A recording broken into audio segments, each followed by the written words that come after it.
What up, player profiler faithful? How about that damn intro, ladies and gents? It's Matty Kiwoom, and welcome to the latest episode of The Game Plan.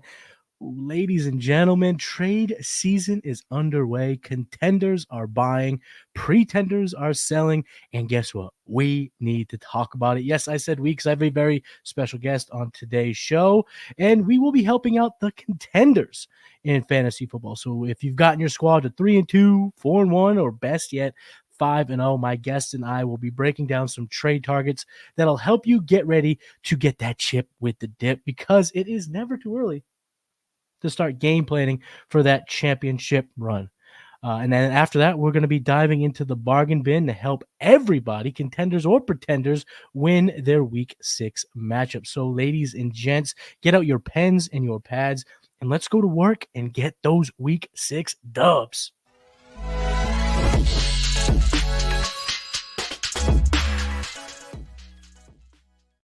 Anners, today I am joined by a very special guest, an OG, if you will. He is a friend of the show. This will be his 3rd appearance on the Game Plan. You've seen this guy co-hosting the Sonic Truth Dynasty podcast and First Class Fantasy. He is the host of Press Coverage and the author of the sharpest waiver wire and sleeper articles on planet Earth. Give it up for my friend and fellow Futurecaster, Theo Gremminger. What's up, bruh? Matty Kiwoom, I'm happy to be back on the Game Plan. We still held it down for the all-time most views back in the day with our NFL draft. We absolutely crushed it. We put people on the Devon A chain way back in the day. We were running pure. We ran pure, Matty. We always run pure. And I gotta say, your new intro video, it gave me goosebumps. It gave me chills. It was so good. It was amazing. So shout out to the Game Plan. I listen to the Game Plan every single week. You're crushing it. And, Thanks, I'm happy to be back. Yes, no, it's a great week to have you on, because I mean we're in the thick of it. People are panicking, they're confident. Like, this is the whirlwind of trade season. This is the chance to make some moves that help you win your championship or dig you out of a hole. So we're going to talk about some win now targets right off the top. And shout out to everyone in the chat: Harry Snowman, Steve, Jonathan, the producer of the show. Go Jen Chef. What's up, everybody? Thank you for tuning in. We are going to dive into the very first trade target. So, Theo, the floor is yours. Who do our contenders need to be targeting, like, right now? Go get this guy. I want to clarify one thing before we start, Matty. I'm wearing this. I'm not cold. This is a U.S. men's national team scarf. People who know me know that I'm an American outlaw, yes. And I'm ready to rock for U.S. Germany at 3:00. But it's all about fantasy football right now. And my number one trade target, I went a little bit high here. This is not like a sneaky one, but I feel like it's a player that his production and his profile do not always match up with how people see him. It's Brandon Aiyuk for me. I'm going out. I'm getting Brandon Aiyuk. I'm willing to pay up for Brandon Aiyuk. Brandon Aiyuk looks just simply sensational. And I think that you still get a slight discount because you see the George Kittle game last week with the 3 touchdowns. And you've seen Deebo Samuel have a smash week. You've seen Christian McCaffrey looking like, the league winner. But at the end of the day, Brandon Aiyuk is a 17-point-per-game scorer right now. His game meshes with Brock Purdy. And I feel like you can still go out and kick the tires for Brandon Aiyuk and go out and get him. I also feel like it's a way of, if you're uncomfortable with the situation with a guy like, let's say, a Devonta Smith, a guy that, you're drafted higher than Brandon Aiyuk, you might be able to pivot off of a Devonta Smith and get a Brandon Aiyuk plus, because people still have that draft take lock. we have this big sample size. It's week 6. We have 5 weeks of sample size. But I think you're able to do a lot of things different with Brandon Aiyuk. I think you can trade a solid 2-for-1 to get him. I think if you have a guy who's been blowing up at the beginning of the season, like maybe a Mike Evans, you can pivot off to a Brandon Aiyuk. And you're also able to get a 2-for-1 type Brandon Aiyuk and a player for a guy that maybe you're a little uncomfortable with. I mean, how much could you get trading CeeDee Lamb for Brandon Aiyuk, and you could probably get another starter? And I think you walk away at the end of the day, I think they're going to be a lot closer in scoring than I think some people let on. That's what I was going to ask you, because the tier down approach works for a guy like Brandon Aiyuk, but also don't you get this kind of feeling that people who roster Aiyuk believe he's a sell high, because when you look at his player card now, he's up and down over his 4 games of the season, where he's under double digits 2 of the games and then smashes the other 2. But I agree that his style of play meshes well with Brock Purdy. And I was going to ask, is this the opportunity, if you don't want to tear down, to trade some future picks in Dynasty or in redraft, take a couple of your players and tier up to a Brandon Aiyuk, because this might be an opportunity to buy given his under 10-point performance on Sunday Night Football? Yeah, I think that's a great point. And Dynasty, it's also a little bit funny because he's still a relatively young guy. He had tremendous draft capital, but I feel like it's the playing next to Deebo Samuel, where if you ask 10 Dynasty managers who's the more valuable one in Dynasty, you're still going to get a lot of Deebo responses. But to me, it's Brandon Aiyuk. Brandon Aiyuk is younger. Brandon Aiyuk has been healthier. And Brandon Aiyuk, he just has a real mesh to him with Brock Purdy. I also feel like with Deebo Samuel, you're starting to see a little bit less of the reliance on Deebo as a runner, as San Francisco had to use in the past.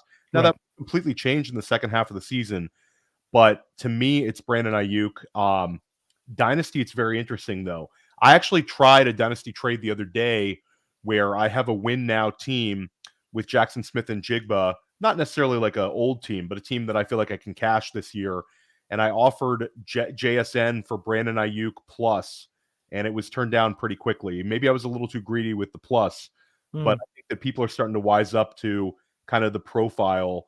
But yeah, it's a great point, Matty. Dynasty and redraft are a little bit different with Aiyuk, but I feel like he's still a buy in both. Yeah, he's a buy in both. And what he just pops in a few key metrics there when you look at his profile on PlayerProfiler.com, where he's first in air yard share, third in yards per out run, second in yards per team pass attempt. You see the upper echelon wide receivers finish in the top 3 in those metrics. Those are reserved for your Justin Jefferson, your Jamar Chases, the real big dogs of the league. And Brandon Aiyuk, with more volume, with more consistent volume, I don't see why he can't finish in the top 12 this season. He has that upside. Yeah, and he absolutely also has some contingent upside. You think about how Brandon Aiyuk would perform in weeks without Deebo Samuel, without George Kittle. Oh, huge. Or if Christian McCaffrey were to miss some time, I think you would actually see Deebo utilized more in the backfield, and I think you'd see Brandon Aiyuk have an increase in targets. So there's contingent upside. There's also just upside with the fact that he's a player. And, he's also had success. Like, I think that people forget just how good he was last year. Last year, he had so many impactful weeks to help us. And, he's the kind of guy that could go absolutely nuts in the fantasy playoffs. I think he's really hitting his stride, 25 years old. And I think he's hitting his stride as a player. You had like the beef with Kyle Shanahan years ago. Yeah. Now he's like a core guy. So he's really earned his stripes with Shanahan. And, I'm trying to get as much Aiyuk as possible. I might shoot away some Brandon Aiyuk trade offers right after the show, Matty. I'm going to 100%. I'm going to. What the JSN for Aiyuk, if you are contending, is probably the point that a lot of our listeners are going to be losing a little sleep at night, because they're going to be, I can't give up on JSN. But don't forget, Aiyuk was the 25th pick in his draft. His draft capital is so similar to JSN's.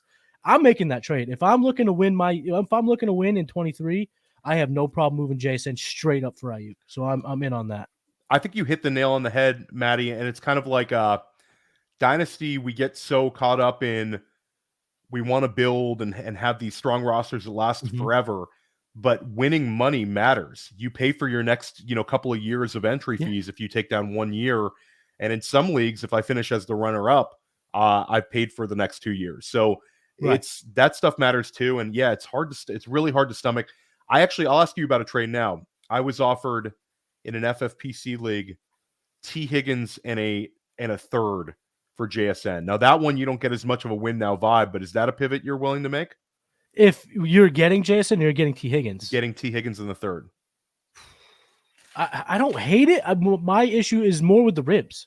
They're rushing him back, full practice already. This was supposed to be a 4-week injury last week, and now he's already potentially playing this week. And that's such a vulnerable spot for a guy who's always trying to catch the ball at the high point.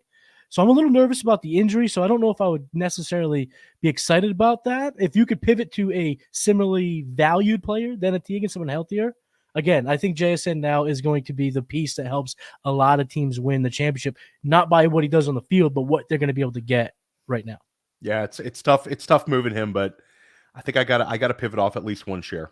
Yeah, makes sense. And another guy that I would be targeting with my JSN shares, if I'm looking to win now, is another receiver. He's another obvious stud. This is probably a little bit more of a seasonal approach because I don't know how obtainable he is in Dynasty, but if you can in Dynasty, he's a buy there as well. It's Chris Olave for me.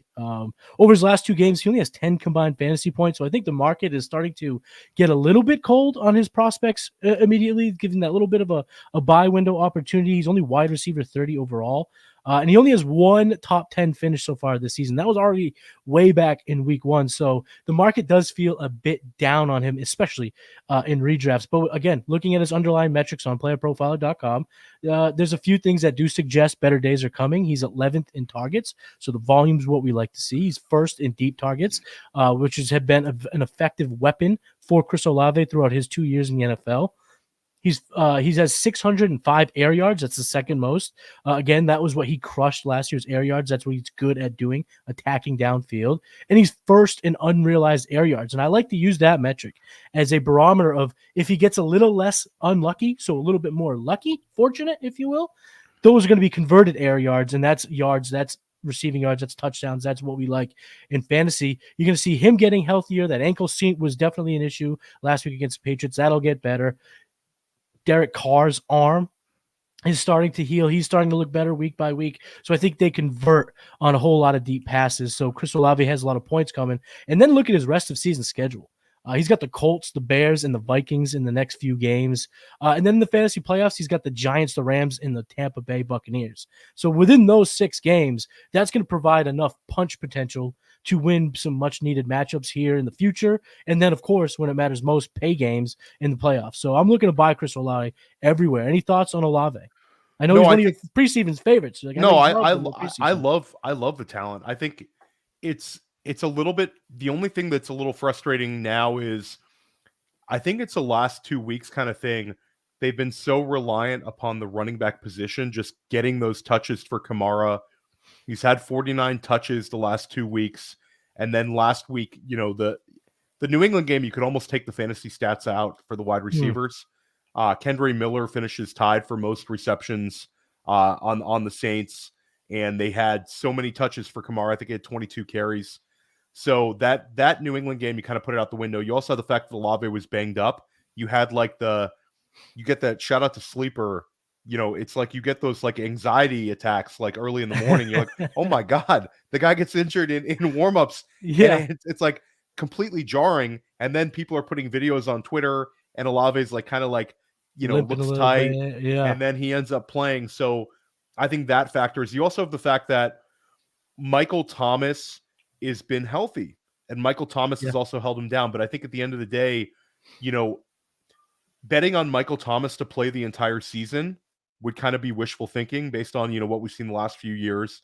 But if it's Dynasty, Olave, no brainer for me. I think that the guy is locked in Dynasty asset. You brought up the air yards. He's an air yards god. The guy last year and this year, like this is a guy that no matter what the offensive game plan is, like taking shots downfield to Olave is part of it. He's still only 23 years old.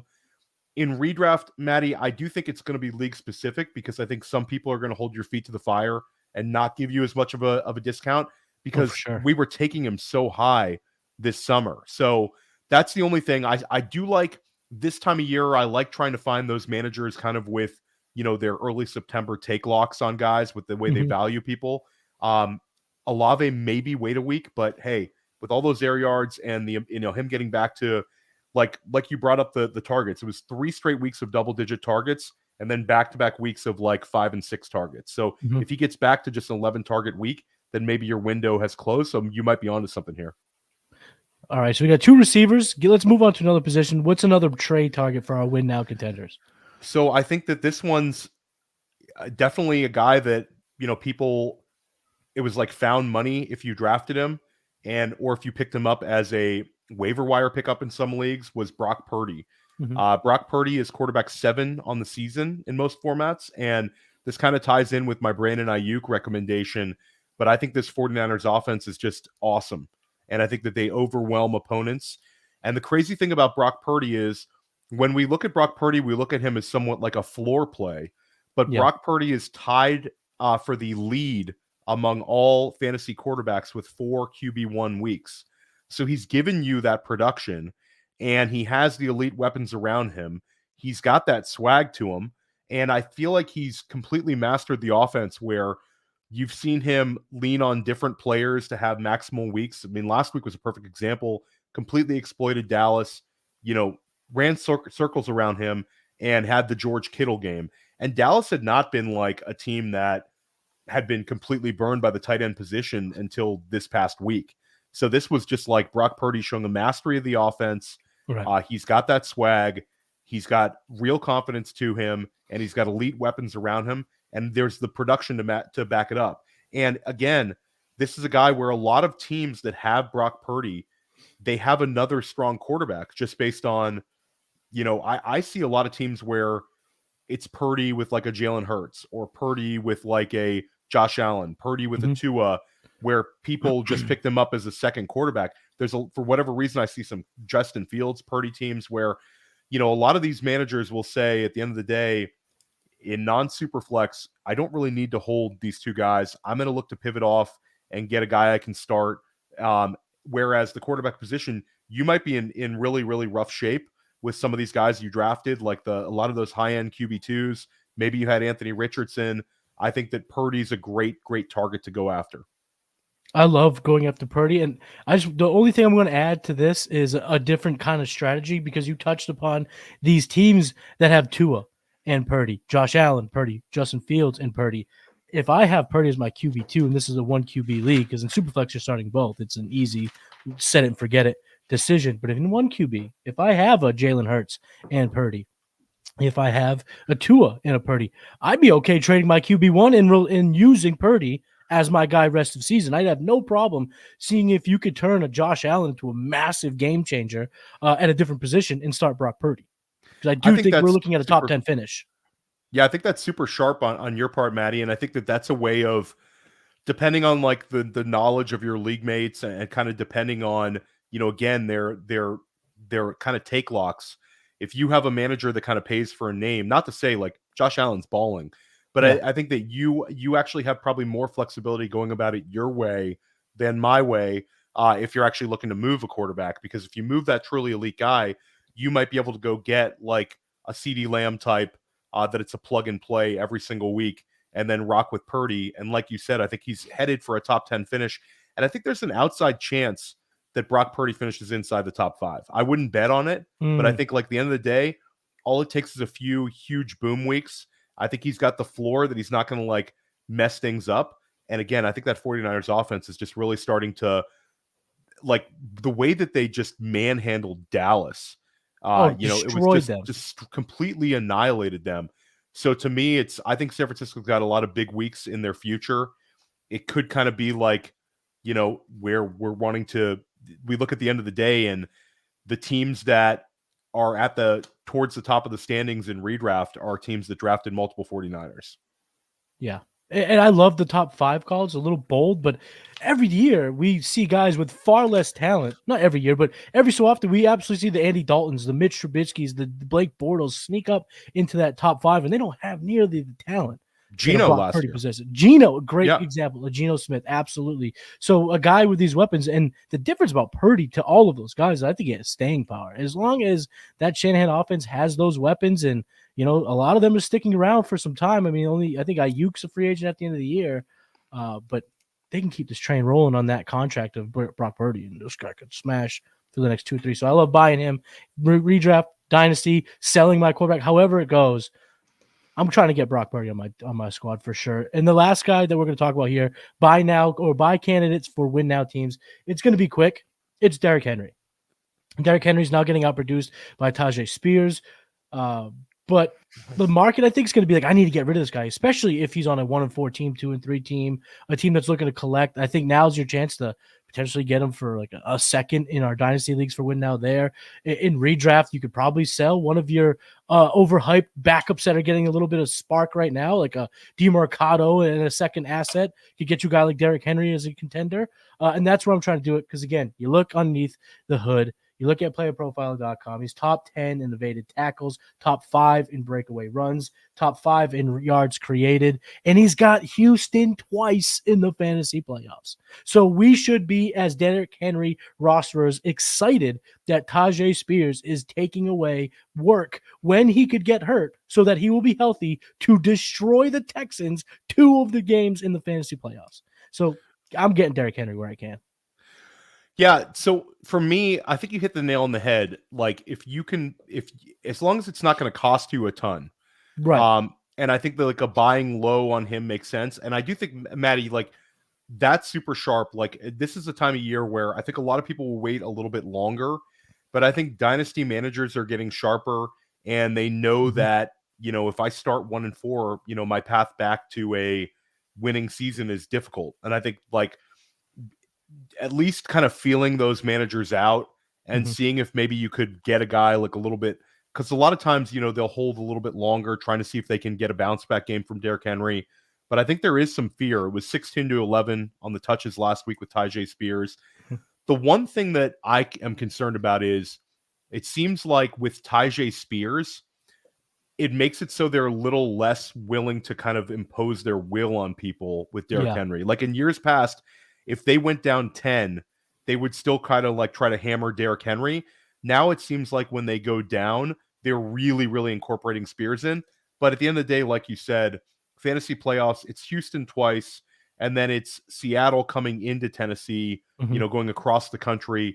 That's the kind of game where it feels like if they have a healthy Henry, not to look too far in the future, that's the kind of game where they would, really try to pound the rock. Right. The last time, I can't talk negative on Derrick Henry, because the last time in that 2-minute drill article a couple weeks back, like I basically was saying all this Tajay Spears stuff, and then Derrick Henry goes out and runs for $125 and a touchdown, and he has a passing touchdown. So I was like, shout out to the Wire.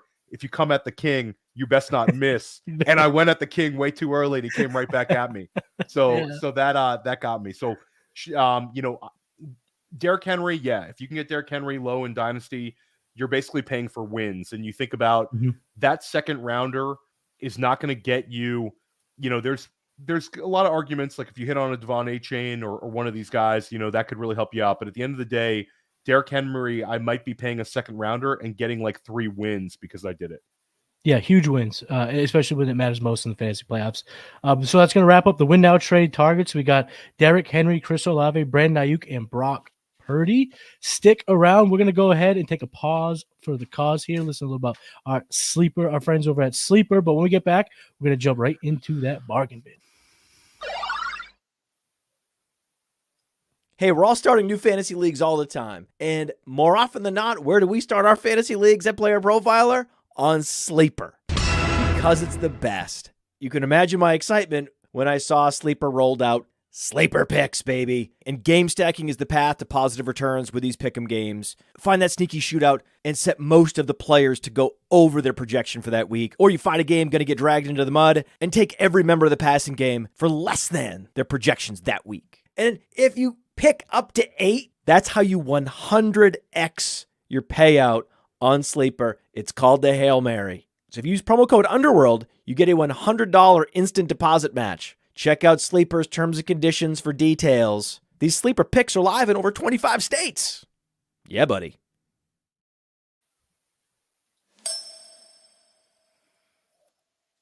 Matty Kiwoom here, joined by the OG, Theo Gremminger, here at the game plan. We're going to be diving into the bargain bin. But before we do that, Theo, got some questions here in the chat. Gooner Boy, does the USA beat Germany today? So I think it's going to be a tough one. The weather is it's the first game for Germany's new coach. Obviously a very experienced guy, but this is his first game at international level. That's a hard adjustment. Yeah. We're missing Tyler Adams. So Tyler Adams is, for anybody who doesn't know, this is like kind of our linchpin defensive midi. And that I really wish we had Tyler Adams because Germany can light you up in the midfield. We have, obviously we have Yunus Musa, Weston McKennie, guys who can get forward, but it's that third midfielder. I don't know which way we're going to go with the third midfielder. And we're missing a fullback. So we're going to have two very good fullbacks on the field in Serginho Dest and probably Joe Scally. But we're missing Jedi Robinson, who's like our best defensive fullback, who really can, help big time on the defensive side. So I'm a little bit nervous. I'm going to say we win 2-1, but I would not be shocked by a draw. And like, there's a chance we lose this one. They're really so Germany's trying to turn things around. They have the new coach. They lost a really big game to Japan, like in the last window. So they're using United States and Mexico, these two friendlies they have here in the U.S. to like relaunch their program. But I do think we get the win. We win 2-1 against Germany, and then we play Ghana this week, which would be difficult as well. So appreciate the U.S. men's national team conversation, and I hope people are not turning off the podcast. We're done talking soccer. We're done talking soccer. Let's get back into football real quick. We'll make this bang. Madison or Barkley? Well, there's the Saquon Barkley. I don't know if he's going to play. Because, it sounds like Daniel Jones is not going to go. They're playing the Miami Dolphins. It's going to be an absolute buzzsaw type game. And Darren Waller's banged up as well. It's going to be Tyrod Taylor behind center. And I don't know. I think at the end of the day, I don't love Madison this week. You saw Cam Akers getting the increased usage. And I don't know if this could be a game where first game without Justin Jefferson, maybe they self-scout their way to a little bit more of a split backfield. But I think at the end of the day, you've got to kind of suck it up and play Madison because you can't trust a Sunday night football matchup. Hopefully we learn more about Barkley like this afternoon or maybe early tomorrow morning, but it's a dangerous game, Matty. You can't just roster like Matt Breida and expect to get like even half of the production you get from Saquon Barkley. So it's a very tough pivot. It's a tough one for sure.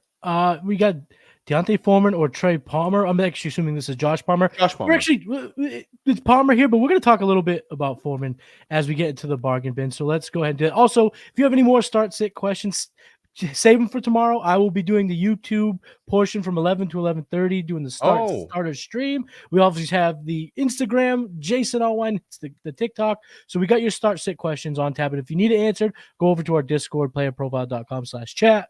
Drop it in the Discord, and we will get you some help there making those decisions. And if you want to listen to the best player takes, analysis, fantasy breakdowns on the market, make sure you check out Press Coverage. Theo, you might know a thing or two about Press Coverage. You want to just go ahead and shout out that quick plug to one of the best news shows out in the fantasy world? I heard it's a great show, Matty. I heard it's a great show. I heard the same thing. We'll see. Yeah, it's a great show. I love Press Coverage. You just had Adam Levitan on the show talking about trying to predict some future a little bit. It was a crystal ball episode, great episode. So we're going to talk about that. It looks like Theo might have froze a little bit. He'll be back. So we'll dive into the bargain bin right now. I'll get it started as Theo thaws out from the internet ice, if you will. My first player here in the bargain bin is quarterback Desmond Ridder. I know. Desmond Ridder, not the guy you want to be relying on all that much to win you some fantasy leagues. But this might be the week, ladies and gents, where Desmond Ridder can really help you out. We got him at quarterback 18 on playerprofile.com. He's only rostered in about 5% of ESPN leagues, 15% of sleeper leagues. So he's widely available in both of those platforms. The matchup is the reason why we might risk it for Desmond Ridder if we need those wins and we need a quarterback that's on bye or a quarterback desperate situation. Atlanta is a 2.5-point favorite at home, so it's basically an even matchup against the Commanders.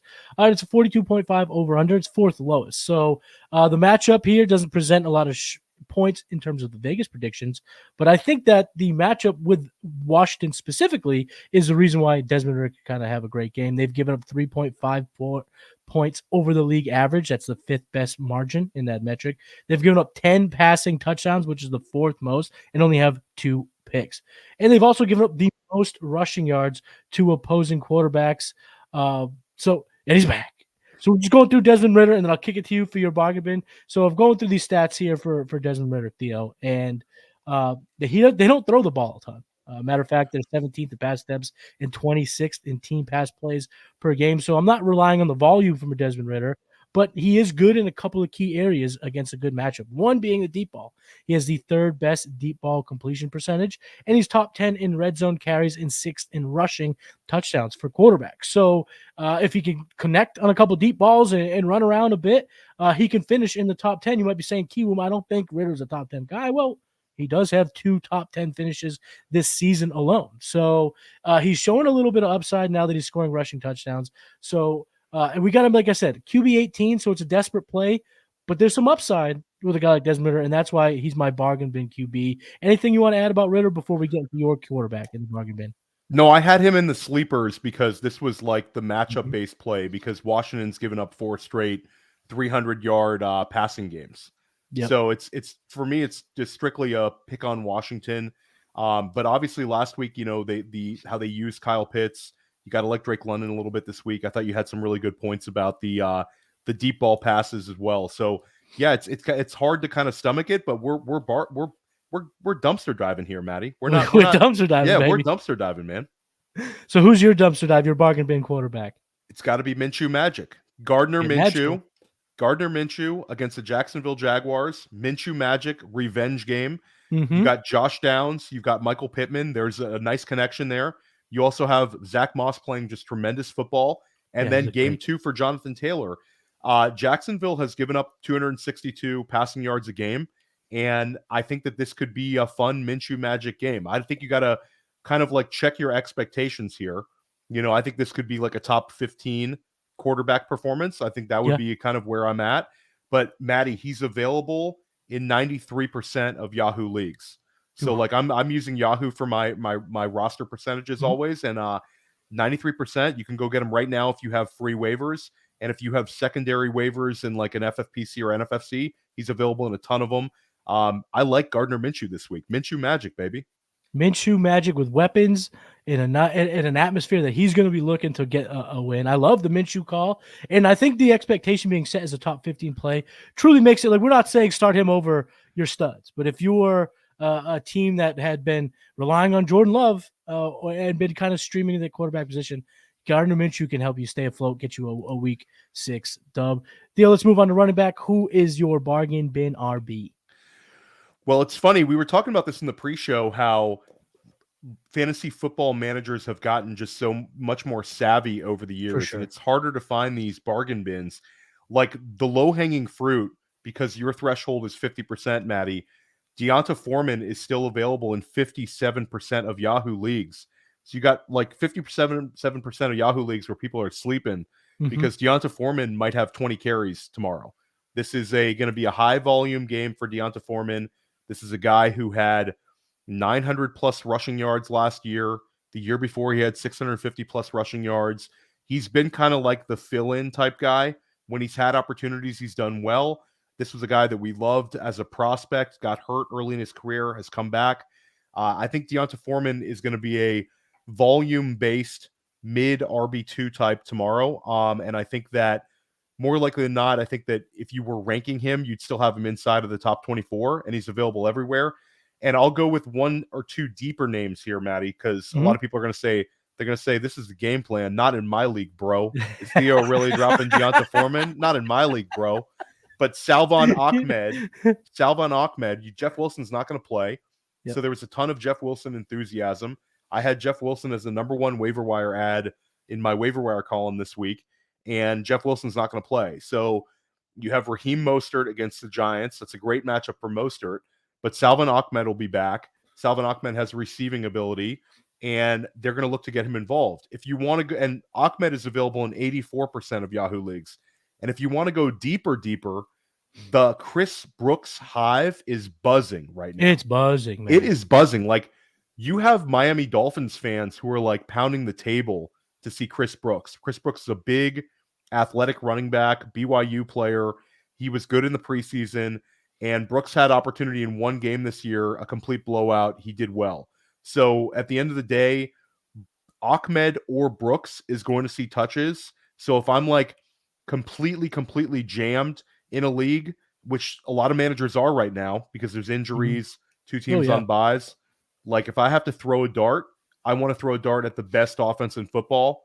And I'm thinking it's Salvon Ahmed, but if it's Chris Brooks could be very effective on a per touch basis. There's only 2 teams on bye this week, but it's particularly tough for running backs if you think about it. You got 2 guys on Green Bay that people are relying on in terms of Dillon and Jones. And then you got both Warren and Najee Harris, who have been helping teams throughout the entire course of the season. Well, not really Najee, but he's definitely been started. So it's kind of that weird week that you might be in the need for a running back. So if Foreman's there, absolutely an option. And if you need to go deeper, the Chris Brooks stuff is the one that intrigues me because he's got burst. He's got size. He seems a little like this might get me dragged through the coals, but he seems like a better version of Jeff Wilson. Yeah. I mean, he's younger. He's explosive. And, shout out to Permar in the chat. Like I see the Chris Brooks stuff out there, but I think that there's some confliction there. I think that, again, we're not going to really know until, we get to kickoff and we see who's getting those touches behind Mostert. I'll say that the one thing that is we've seen a bigger sample size of Salvon Ahmed over the years. So we kind of know he's kind of a jag. Whereas Brooks gives us kind of that unknown upside. But yeah, we could have Chris Brooks and Keaton Mitchell tomorrow, Matty. This could be like the stash day. It absolutely could be a stash day. Yeah, I mean, that's crazy.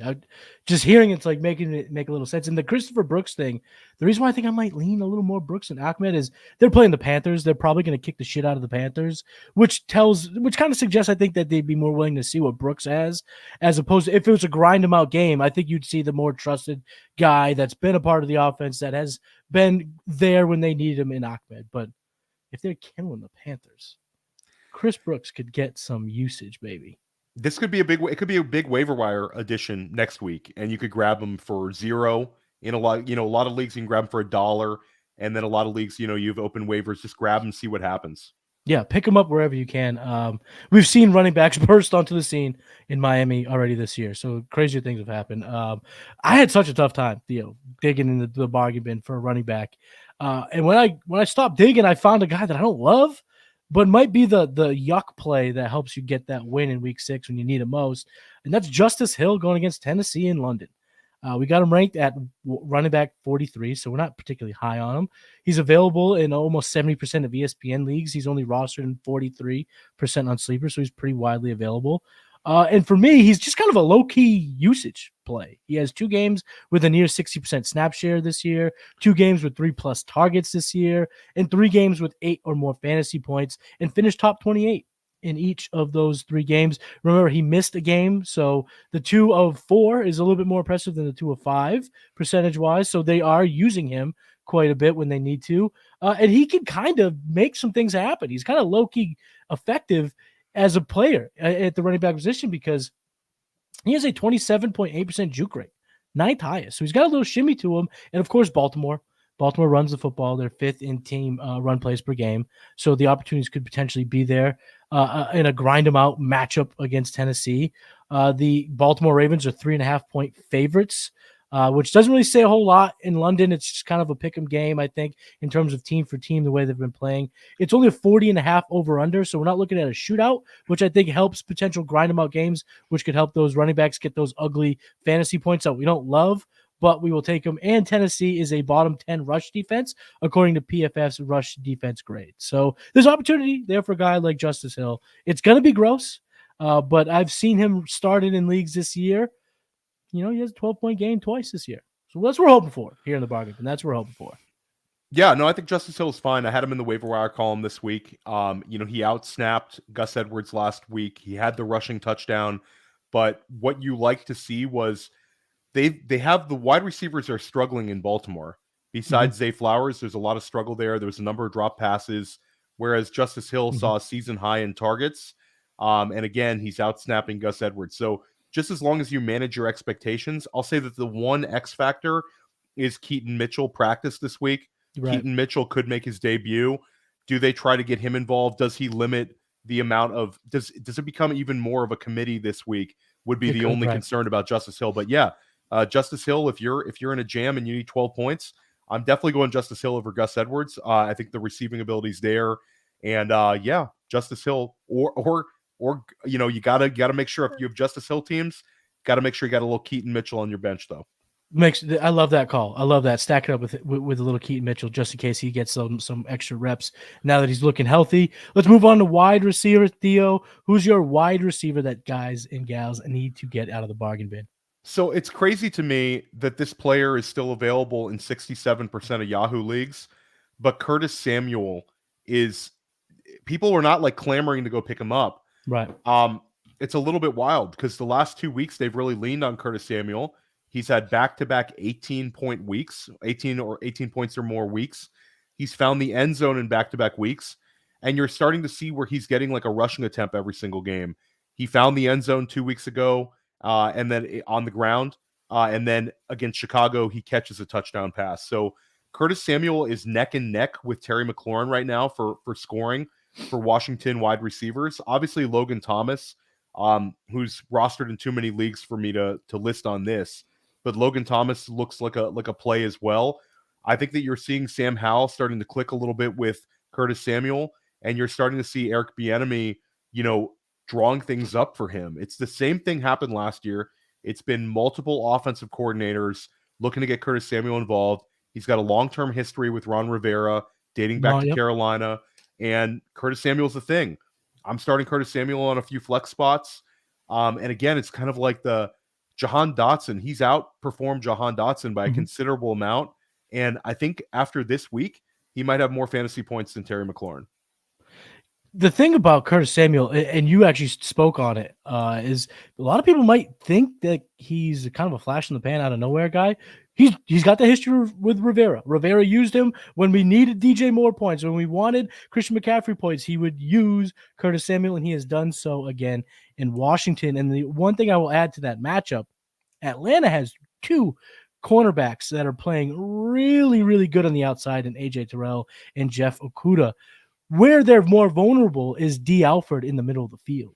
That's Curtis Samuel. That's Logan Thomas. So in a game that might have a little bit of sneaky shootout appeal, the indoor matchup with two pretty good offenses, a clean offense, we'll call it. I don't know if they're electric, but they can put up some fantasy points. I love the Curtis Samuel call. I love the call to get Curtis Samuel. And I think that this is a bargain bin today, a potential reliable starter in 2 weeks. Yeah. And I'll give you a shout out too. Matty's crushing it with the cornerback rankings. We lowered the all-in package price down to $85. You can use the word Theo or the word Matty and get yourself a little extra off. Yeah, check out Matty's cornerback rankings. He's really, really good with it, putting top-notch information out every single week. Thanks, brother. Appreciate the plug. Yeah, check out the quarterback rankings at playerprofiler.com. Let's move on to my bargain bin receiver, Josh Downs at Jacksonville. Wide receiver 33 on Player Profiler this week. So we got some juice behind him. You mentioned Minshew. So that's definitely a factor here why I like Downs. But also love the fact that he's only rostered in about 29% ESPN and 47 on Sleeper. So he's over 50% in both of those platforms. He's got a 70 or higher snap share every game this year. He's got 5 or more targets in 4 of 5 games. And playing with Minshew specifically, he had 5 targets in week 2, 12 targets in week 3. 12 from Gardner Minshew. And then last week when Minshew came in relief, he caught all 3 of his targets for, I believe it was around 50 yards. So he was effective with Minshew in relief last week. He's a fantastic route runner, 19th in total route wins, 27th in win rate versus man coverage. And he has the sixth best target separation versus man. That may not be a massive factor because Jacksonville does love to play zone defense. But when they do deploy a little bit extra man, there'll be a chance for Downs to exploit them, because the thing about Jacksonville is they could play man with success because they have two really good outside corners this year, in Tyson Campbell and Darius Williams. Darius Williams is playing as a top 5 cornerback this year. He's been devastating. Just had a pick 6 last week in London.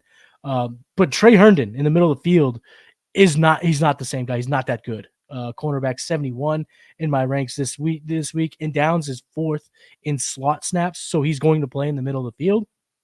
And like I said, Jacksonville runs a lot of zone coverage, but Downs has also scored 72% of his fantasy points versus man. So he can beat man coverage, but he's scored 72% of his fantasy point production in zone coverage. So he's good against the zone as well, which is why I'm willing to use him as my bargain bin player. It looks like I lost Theo again. I mean, if he doesn't want to hang out with your boy, you just have to tell me. He doesn't have to keep ditching me like this. So I'm going to move on to the tight end position. Theo will be right back momentarily. But we got to talk tight end when we talk bargain bin, because tight end, unless you have one of the top guys, you're often just trying to grab me a guy this week. Let me stream a guy this week. Let me use a new tight end and then move on to the next in a 2-week span. So the tight end position is very, very important here when it comes to bargain bin shopping. So I'm going to go ahead, Theo. I'm about to dive into my tight end bargain bin player. Then the floor is yours to give your player. I'm going to go with Cade Otton. He's tight end 25 on PlayerProfiler. So a deep cut. This is a leap of faith here. Starting Otton. Put the names together there. Actually, I'm going to stick to it. I like that. Yeah, I like that. I like that. Yeah. So he's rostered only 2% of ESPN leagues, 6% of sleepers. So again, deep cut, deep guy to use here. But the first thing is he's always on the field for Tampa. Always on the field. He has a 93 or better snap share in all 4 games. He has an 85% or better route participation rate in all 4 games. So he is their tight end 1. There is no if, ands, or about it. And he's been effective at getting separation for tight end. So he's been effective in that regard. He has 2 weeks with top 15 finishes. So at the end of the day, the threshold is so low to have an effective tight end that this guy here with limited volume has 2 top 15 finishes. The matchup here, Tampa Bay is getting 3.5 at home. A 42.5 over under. It's kind of mid, but in my opinion, I think that's a little bit low. It feels like Lions and Buccaneers have a way better potential for points that I'm really kind of worried about. I mean, it's in Tampa, should be nice weather. It feels like this could have a sneaky shootout appeal, and also the matchup against tight ends. Detroit is just not good at stopping tight ends this year. They've given up they're basically the 3rd best matchup this year for fantasy tight ends. They're tied for giving up the most receptions allowed to tight ends, and the team that they're tied with is Denver, who just got lit up by Kelsey. So they're clearly giving up the most receptions, and they've given up the 3rd most receiving yards to opposing tight end. And I know a lot of people remember, they played the Chiefs week 1, right, Theo? It must have been these numbers are skewed by Travis Kelsey going bonkers in week 1. No, Travis Kelsey was out in that game. So they have just not been good against tight end. So if I'm desperate, I'm going to try a little Cade Otton. I'm going to fire up Cotton on this Sunday. So Theo, any thoughts on Otton? And then feel free to give everyone your bargain bin tight end. Godspeed with the Cade Otton start, Matty. I'll be hoping he finds it. He's just so it's like as boring as it gets. But like you said, he's on the field. The best thing about Cade Otton is he never leaves the field. Never. So like I streamed him against Philadelphia a couple of weeks back, and I had him in my sleepers column, and he ends up not doing it. And Philadelphia had been kind of giving up production every single week. Shout out, that's funny. Cade Rotten. Yeah, chat is lit I call him Cotton. Yeah, Permar's called him Cade Rotten. That's a we'll good find one. out after this week. What is he? Well done, Permar. But I'll say like Cade Rotten, it's just it's a boring play. If Mike Evans was out, then I would say there would be a little something to that. But Cade Rotten, like you're hoping for 5 catches and maybe falls in the end zone. You're actually probably okay with him just falling in the end zone on like 3 catches. But for me, my guy is also very boring. It's Tyler Conklin. Tyler Conklin is available in 91% of Yahoo leagues, but Tyler Conklin is coming off of a season high 67 receiving yards in the Jets win over Denver. It was a big win for them. He's sort of become like the secondary target. He's had at least a secondary target to Garrett Wilson, of course. He's had at least 5 targets in every single game that Zach Wilson has started. And that doesn't sound like a whole lot, but I think when you understand that he's a floor play, you understand what you're getting into here. Like, I know that Tyler Conklin will end up with, 5 or 6 targets against Philadelphia with a potential for maybe 1 or 2 more.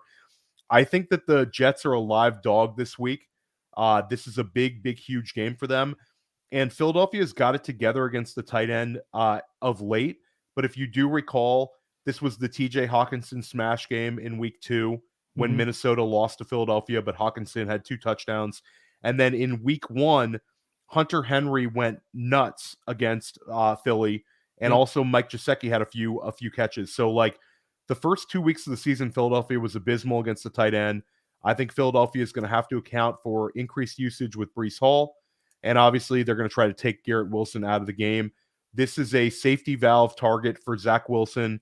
I think that this could be Tyler Conklin catching a few passes. The only negative about Tyler Conklin, he has no touchdowns on the season, and he rarely gets, targets in the end zone. This could be the game that he finds the end zone, and he could be a top 10 tight end finish this week. I like the Tyler Conklin call. And what I'll add to that is the injuries on the defensive side of the ball for the Eagles. I mean, no Jalen Davis, which I know he doesn't cover players, but he's not going to be able to wreak havoc coming up the middle of the field, which could help, Zach Wilson not get leveled all game. So that could be advantageous for the Jets offense. And also Darius Slay is out. Darius Slay's already been ruled out. He's been bad this year, but what that's probably going to do is bump Bradley Roby out on the outside. He made his debut for the Eagles last week and primarily was their slot corner, their nickel corner. He's probably going to be pulled to the outside because Mario Goodrich is their other cornerback that's been playing in Avonte Maddox's absence, and he's been terrible, absolutely terrible. So that could open the middle of the field for a guy like Conklin. And like you said, the focus will be to key in on Breece Hall and try to shut down Garrett Wilson, and they'll probably deploy James Bradbury to do so. So that's going to open up opportunities. I like the Conklin call. And again, when we're talking tight ends, Theo, we're not talking about this is the worst of the bargain bin. It's always the worst. We're talking about terrible potential players. It's ugly. Rotten. And I'll say this, Matty, not to get off like the players, but it feels like Philly has been kind of playing with fire. They're very talented, but they've been kind of in a couple of these games where the Minnesota game was a little closer than you wanted to see. The Rams last week, 23-14 win over the Rams. Obviously, Kupp was back, but that would have been a game that you would want to see Philadelphia in a little bit more control. Right. And then the Washington game, they were fortunate to win that game, and that game was in Philly. And then the Patriots have been a terrible, and Patriots were going right against them right to the end. So next week is the game that I'm sure a lot of Philadelphia Eagles have circled on their schedule. They have Miami coming into town in the Link.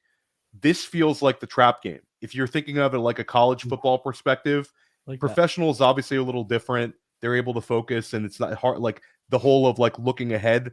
But it's gotta matter a little bit where you go play in kind of a muddy environment, MetLife. It's raining all day today, a little bit of rain tomorrow. It feels like the Jets are a live dog against Philly. I like that. I like the call as a live dog. I also like the idea. They could be a trap game because they have been kind of skating by a little less than the ideal. And like you said, they're game where they'll overlook the Jets. Missing a lot of guys. Yeah. So like not an overwhelming team yet this year. Obviously fantastic season last year, but new offensive coordinator, new defensive coordinator, now starting to have some attrition. You could see Philadelphia the next 2 weeks, potentially drop one. For sure. Love the call. And that's going to be a wrap for the bargain bin. And that's going to be a wrap today for the game plan. So, Theo, thank you so much for hanging out, giving me your Saturday afternoon. I know you're getting ready for the USA-Germany friendly. That's going to start off in about an hour and a half from now. So thank you for joining. But if you want to go ahead and share with the planners listening, anywhere they can find you on socials, they can get all your work. Yeah, you can find me at the OG Fantasy on Twitter. You can find all my written work at Player Profiler. I drop the waiver wire article that drops every single Tuesday. I drop the 2-minute drill, which is kind of a wrap up, my biggest fantasy takeaways from the weekend, and those comes out on Mondays. And then I drop a sleepers article that comes out usually on Thursdays or Fridays. And I'm doing videos for each of these articles. Check them out right here on Player Profiler YouTube. You can check out my sleepers one. I dropped it yesterday. And then, check out Press Coverage, my solo pod with guests. We had Adam Levitan on this past week.